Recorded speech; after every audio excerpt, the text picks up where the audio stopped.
नमस्कार, मी विक्रम मराठे पुण्यामध्ये असतो।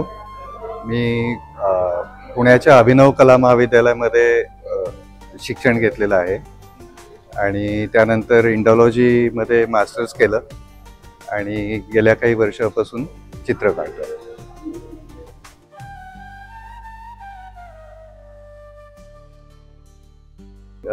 2014 पासून मी गंज या माध्यमात काम करतोय। गंज हे माध्यम खूप वेगळं आहे। माझ्या माहितीप्रमाणे जगभरात यात काम करणारं फारसं कोणी नाही आहे, तर हे एक वेगळं माध्यम मी वापरतो। कागद ओला करून त्याच्यावरती लोखंडाचे तुकडे अरेंज करायचे आणि मग त्याची जी इम्प्रेशन येतात ती मी हळूहळू डेव्हलप करत जातो। अशा पद्धतीने हे माझं काम आहे आणि याच्यामध्ये मी बाकीचे कुठलेही रंग वापरत नाही। फक्त गंज आणि गंजाचे पिगमेंट याच्यातनं मी माझं काम करत असतो।